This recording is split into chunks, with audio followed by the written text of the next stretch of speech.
ನಮಸ್ಕಾರ ವೀಕ್ಷಕರೇ, ನಿಮಗೆಲ್ಲರಿಗೂ ನಮ್ಮ ಯೂಟ್ಯೂಬ್ ಚಾನಲ್ TGS ಕಿಚನ್ಗೆ ಸ್ವಾಗತ. ಇವತ್ತು ಸಂಕ್ರಾಂತಿ ಹಬ್ಬ, ವರ್ಷದ ಮೊದಲನೇ ಹಬ್ಬ. ಎಲ್ಲರಿಗೂ ಶುಭಾಶಯಗಳು. ನಾನು ಇವತ್ತು ಸಂಕ್ರಾಂತಿ ಹಬ್ಬದ ವಿಶೇಷ ಖಾದ್ಯ ಕಿಚಡಿಯನ್ನು ಮಾಡುತ್ತೇನೆ. ಕಿಚಡಿ ಮಾಡಲು ಬೇಕಾಗುವ ಸಾಮಗ್ರಿಗಳು: 1 ಕಪ್ ಅಕ್ಕಿ, 3/4 ಕಪ್ಪು ಕಡಲೆಬೇಳೆ, ಬೆಲ್ಲ, ದ್ರಾಕ್ಷಿ ಗೋಡಂಬಿ, ಏಲಕ್ಕಿ, ಲವಂಗ, ತೆಂಗಿನ ತುರಿ, ತುಪ್ಪ. ಈಗ ಕಿಚಡಿ ಮಾಡುವ ವಿಧಾನವನ್ನು ಹೇಳುತ್ತೇನೆ. ಮೊದಲು ಬಾಣಲೆಗೆ ಕಡಲೆಬೇಳೆಯನ್ನು ಹಾಕಬೇಕು.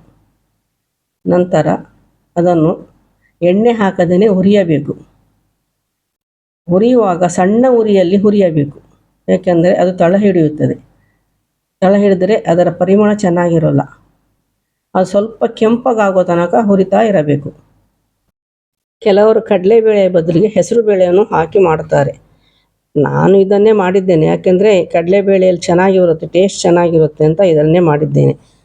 ಚೆನ್ನಾಗಿ ಪರಿಮಳ ಬರ್ತಾ ಇದೆ. ನಾನು ಗ್ಯಾಸ್ ಆಫ್ ಮಾಡಿದೆ. ಆಫ್ ಮಾಡಿ ಅದನ್ನು ಒಂದು ಪಾತ್ರೆಗೆ ಹಾಕಿ ಇಟ್ಟಿದ್ದೇನೆ. ಅದು ಸ್ವಲ್ಪ ಆರಿದ ನಂತರ ಅಕ್ಕಿ ಒಟ್ಟಿಗೆ ಅದನ್ನು ತೊಳೆದು ಕುಕ್ಕರಲ್ಲಿ ಇಡಬೇಕು. ಈಗ ಕಡಲೆಬೇಳೆ ಆರಿದೆ. ಅಕ್ಕಿ ಮತ್ತು ಕಡಲೆಬೇಳೆಯನ್ನು ಒಟ್ಟಿಗೆ ತೊಳೆಯುತ್ತೇನೆ. ತೊಳೆದು ನಂತರ ಅದನ್ನು ಕುಕ್ಕರಲ್ಲಿ ಇಡುತ್ತೇನೆ. ಈಗ ನಾನು ಗ್ಯಾಸ್ ಮೇಲೆ ಕುಕ್ಕರ್ ಇಟ್ಟಿದ್ದೇನೆ. ಕುಕ್ಕರಲ್ಲಿ ಸ್ವಲ್ಪ ನೀರು ಹಾಕಿದ್ದೇನೆ. ನಂತರ ಅದರ ಒಳಗೆ ಒಂದು ಪಾತ್ರೆ ಇಟ್ಟು ಅದರಲ್ಲಿ ತೊಳೆದ ಅಕ್ಕಿ ಮತ್ತು ಕಡಲೆಬೇಳೆಯನ್ನು ಹಾಕ್ತಾ ಇದ್ದೇನೆ. ನೀವು ಯಾವ ಅಳತೆಯ ಬೌಲಲ್ಲಿ ಅಕ್ಕಿ ಬೇಳೆ ತೆಗೆದುಕೊಂಡಿದ್ದೀರೋ ಅದೇ ಅಳತೆಯ ಬೌಲಲ್ಲಿ ನೀರನ್ನು ಹಾಕಬೇಕು. ನಾನು ಯಾವಾಗಲೂ ಕಣ್ಣಳತೆಯಲ್ಲಿ ನೀರು ಹಾಕೋದು. ಇವತ್ತು 1 ಕಪ್ಪು ಅಕ್ಕಿಗೆ 3/4 ಕಪ್ಪು ಕಡಲೆಬೇಳೆಗೆ 4 ಕಪ್ ನೀರು ಹಾಕ್ತಾ ಇದ್ದೇನೆ.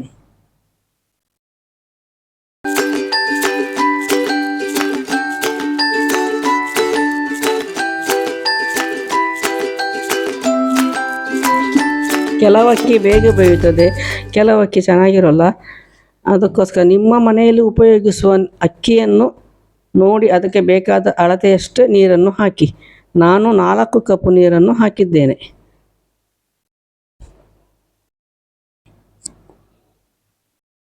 ಕುಕ್ಕರ್ ಮುಚ್ಚಿ 4-5 ವಿಸಿಲ್ ತೆಗೆಯುತ್ತೇನೆ. ನೀವು ನಿಮ್ಮ ಮನೆಯಲ್ಲಿ ಉಪಯೋಗಿಸುವ ಅಕ್ಕಿಗೆ ಎಷ್ಟು ವಿಸಿಲ್ ತೆಗೆಯುತ್ತೀರೋ ಅಷ್ಟು ವಿಸಿಲ್ ತೆಗೆಯಿರಿ. ಕುಕ್ಕರ್ ಆರಿದ ನಂತರ ಮುಂದಿನ ಕ್ರಮವನ್ನು ಮುಂದುವರಿಸುತ್ತೇನೆ. ಕುಕ್ಕರ್ ಆರಿದೆ. ಈಗ ಕಡಲೆಬೇಳೆ ಅಕ್ಕಿ ಚೆನ್ನಾಗಿ ಬೆಂದಿದೆಯೋ ನೋಡೋಣ. ನೋಡುವಾಗ ಚೆನ್ನಾಗಿ ಬೆಂದಂಗೆ ಕಾಣಿಸ್ತಾ ಇದೆ. ಆದರೆ ಅದರ ಸ್ವಲ್ಪ ಪ್ರೆಸ್ ಮಾಡಿದಾಗ ಕಡಲೆಬೇಳೆ ಚೆನ್ನಾಗಿ ಬೆಂದಿರಬೇಕು. ನೋಡಿ, ಹೀಗೆ ಬೇಯಬೇಕು. ಕುಕ್ಕರಿಂದ ಕಡಲೆಬೇಳೆಯನ್ನು ತೆಗೆದು ನೋಡಿ, ಹೀಗೆ ಬೆಂದಿರಬೇಕು. ಆವಾಗ ಚೆನ್ನಾಗಿ ಆಗಿದೆ ಅಂತ ಅರ್ಥ. ಚೆನ್ನಾಗಿ ಬೆಂದ ಅಕ್ಕಿ ಬೇಳೆಯನ್ನು ಸ್ಟವ್ ಮೇಲೆ ಇಟ್ಟು ಅದಕ್ಕೆ ಬೆಲ್ಲವನ್ನು ಹಾಕಿ ಸಣ್ಣ ಉರಿಯಲ್ಲಿ ಮಿಕ್ಸ್ ಮಾಡಬೇಕು. ಮಿಕ್ಸ್ ಮಾಡುವಾಗ ನೀರು ಹಾಕುವ ಅವಶ್ಯಕತೆ ಇಲ್ಲ, ಯಾಕೆಂದರೆ ಬೆಲ್ಲ ನೀರನ್ನು ಬಿಡುತ್ತೆ. ಅದನ್ನು ಸರಿಯಾಗಿ ಕೆದಕುತ್ತಾ ಚೆನ್ನಾಗಿ ಮಿಕ್ಸ್ ಮಾಡಬೇಕು. ಅಕ್ಕಿ ಕಡಲೆಬೇಳೆಗೆ ಬೆಲ್ಲ ಚೆನ್ನಾಗಿ ಹೊಂದಿಕೊಂಡಿರಬೇಕು, ಇಲ್ಲಾಂದರೆ ಅದರ ರುಚಿ ಬರೋಲ್ಲ. ಬೇಕಾದರೆ ನಿಮಗೆ ಇನ್ನೂ ಬೇಕು ಬೆಲ್ಲ ಅಂದರೆ ಹಾಕಿಕೊಳ್ಬೋದು. ನಾನು ನಮಗೆ ಬೇಕಾದಷ್ಟೇ ಹಾಕಿದೆ. ಸಾಧಾರಣ ಒಂದು 400 ಗ್ರಾಮ್ನಷ್ಟು ಬೆಲ್ಲ ಹಾಕಿದ್ದೇನೆ.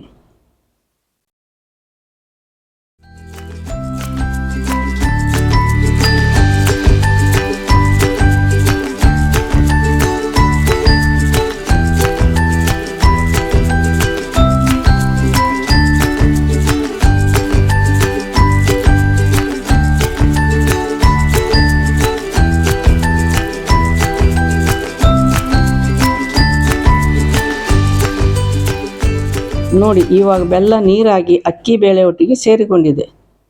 ಇವಾಗ ಚೆನ್ನಾಗಿ ಮಿಕ್ಸ್ ಆಗಿದೆ. ನಾನು ಇವಾಗ ಕೊನೆಗೆ ತೆಂಗಿನ ತುರಿಯನ್ನು ಹಾಕುತ್ತೇನೆ. ತೆಂಗಿನ ತುರಿ ಹಾಕಿದರೆ ತುಂಬ ರುಚಿ ಬರುತ್ತದೆ. ಜಾಸ್ತಿ ತೆಂಗಿನ ತುರಿ ಹಾಕಿದಷ್ಟು ತುಂಬ ರುಚಿಯಾಗುತ್ತೆ. ನಮ್ಮ ಅಮ್ಮ ಜಾಸ್ತಿ ಹಾಕ್ತಾಯಿದ್ರು.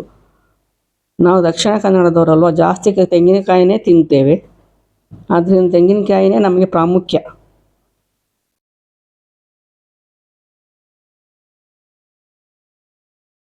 ಎಲ್ಲ ಚೆನ್ನಾಗಿ ಮಿಕ್ಸ್ ಆದ ನಂತರ ಗ್ಯಾಸ್ ಆಫ್ ಮಾಡಿ ಕೆಳಗೆ ಇಟ್ಟುಬಿಡಿ. ನಂತರ ಇನ್ನೊಂದು ಬಾಣಲೆಗೆ ತುಪ್ಪ, ಗೋಡಂಬಿ, ದ್ರಾಕ್ಷಿ ಮತ್ತು ಲವಂಗ ಹಾಕಿ ಹುರಿಯಿರಿ. ಹುರಿದ ನಂತರ ಅದು ಚೆನ್ನಾಗಿ ಹುರಿಯಬೇಕು, ಕೆಂಪಗೆ ಬರುವ ತನಕ ಹುರಿಯಬೇಕು. ದ್ರಾಕ್ಷಿ ಸ್ವಲ್ಪ ದಪ್ಪ ದಪ್ಪ ಆಗುತ್ತೆ, ಆವಾಗ ಚೆನ್ನಾಗಿ ಕಾಣಿಸುತ್ತೆ. ಅದೆಲ್ಲ ಆದ ನಂತರ ಅದನ್ನು ಪಾತ್ರೆಗೆ ಹಾಕಿ.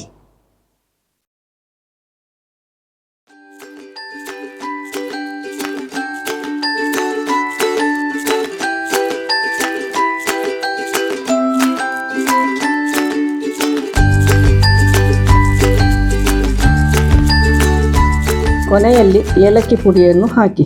ಏಲಕ್ಕಿ ಪುಡಿಯಿಂದ ತುಂಬಾ ಪರಿಮಳ ಬರುತ್ತೆ. ಸ್ವೀಟು ಅಂದರೆ ಏಲಕ್ಕಿ ಪುಡಿ ಇರಲೇಬೇಕು.